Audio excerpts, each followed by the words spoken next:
Muito obrigada, Sr. Presidente, senhoras e senhores deputados. O diploma que ora se discute aqui nesta Casa, da autoria do Partido Socialista, representa mais uma tentativa de imagem do que tem-se vindo a verificar de utilizar a pobreza para criar alarme social, para distorcer a realidade. Não é uma estratégia nova.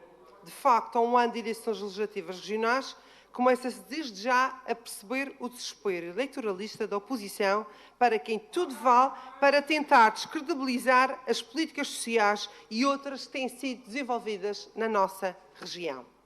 Para que não restem dúvidas sobre as verdadeiras intenções que estão subjacentes a este diploma, atende-se a uma das afirmações que nela constam e cito: a região autónoma da Madeira apresenta dados preocupantes no que diz respeito à pobreza que indicam o agravamento deste fenómeno. Esta afirmação é desmentida pelas estatísticas que estão disponibilizadas a todos aqueles que podem consultar nas instituições credíveis, que é o caso do INE e da Direção Regional de Estatística. Com base na última edição do inquérito às condições de vida e rendimentos das famílias, verifica-se que a taxa de risco de pobreza calculada com base nas linhas de pobreza regionais foi de 18,2% na Madeira, mais baixa, por exemplo, do que a região norte e a área metropolitana de Lisboa, que cifram nos 19,1%. De referir que as linhas de pobreza regionais têm a vantagem de refletir diferentes condições socioeconómicas, nomeadamente diferentes níveis de custo de vida, consoante as especificidades de cada região, sendo por isso que os especialistas consideram ser este o indicador mais pertinente. Ainda, de acordo com este inquérito, realizado pela Direção Regional de Estatística da Madeira em 2021, registou-se uma taxa de privação material e social severa de 8,9%. Comparativamente a 2020, assinala-se uma diminuição de 2,4 pontos percentuais na região, ou seja, 11,3 em 2020. Ou seja, ao contrário daquilo que apregou o Partido Socialista, não há o agravamento da pobreza. Pelo contrário, há uma melhoria dos indicadores nesta área. E há mais indicadores que desmascaram o principal argumento que serve de sustento para a elaboração deste projeto de resolução. Em 2021, na região autónoma da Madeira, a taxa de risco de pobreza ou exclusão social foi de 28,9%, valor pela primeira vez inferior a 30%. Ou seja, esta diminuição na região de 3,9 pontos percentuais face a 2020. A nível nacional, a tendência é precisamente contrária. A média no nosso país foi de 22,4%, ou seja, mais 2,4 pontos percentuais do que no ano anterior. Estes são os dados das últimas estatísticas que foram feitas no levantamento. Não significa que no ano de 2023 esta situação se venha a alterar, porque todos bem sabemos que o momento é um momento muito vulnerável e a inflação continua a disparar. Apresento mais um indicador, somente para que se perceba, para aqueles que neste Parlamento não querem ou não conseguem fazer, compreendermos a evolução positiva dos dados sobre a pobreza na Madeira. O coeficiente de Gini, indicador que mede as desigualdades entre os que têm mais baixos rendimentos e os que mais oferem, é de 31,1% na região. Sabem as senhoras e os senhores deputados qual é o valor nacional? Pois bem, é de 33%. É 1,9 pontos percentuais acima da nossa região. Há menos desigualdade na Madeira do que aquilo que se verifica no resto do país. Isto são os dados estatísticos, conforme a estatística que foi levantada em 2020 e 2021. Senhor Presidente, senhoras e senhores deputados, um diploma que tem como intuito a realização de um estudo sobre a pobreza infantil da Madeira não tem qualquer cabimento para além de que, neste momento, no atual contexto em que vivemos, é completamente extemporâneo.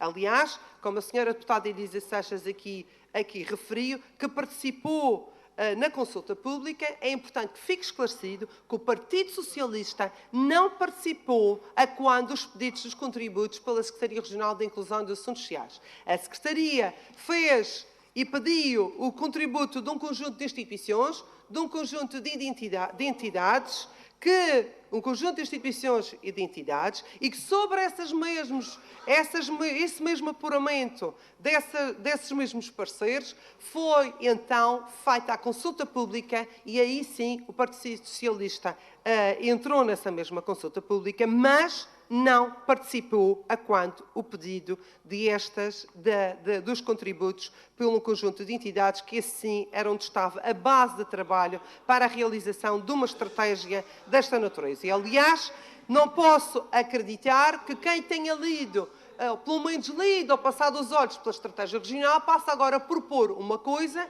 que, inclusivamente, está lá contemplada.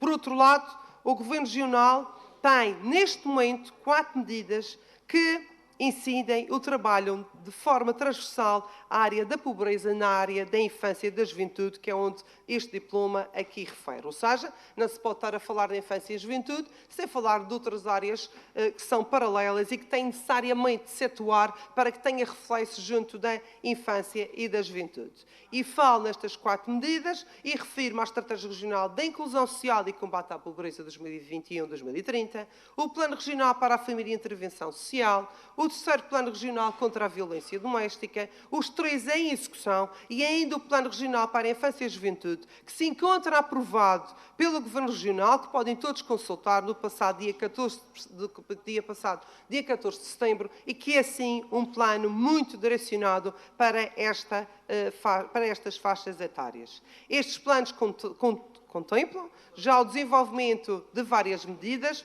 que se identificaram como essenciais para o combate a esta problemática.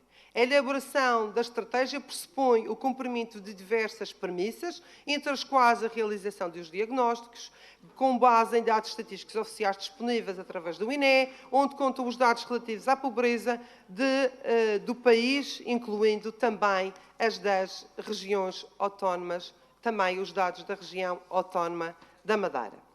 Só por desconhecimento ou má-fé é que se pode ignorar aquilo que está a ser colocado em prática. Aliás, a Estratégia Regional de Inclusão Social e Combate à Pobreza 2021-2030 define muito claramente quais são as suas metas, quais são os seus objetivos.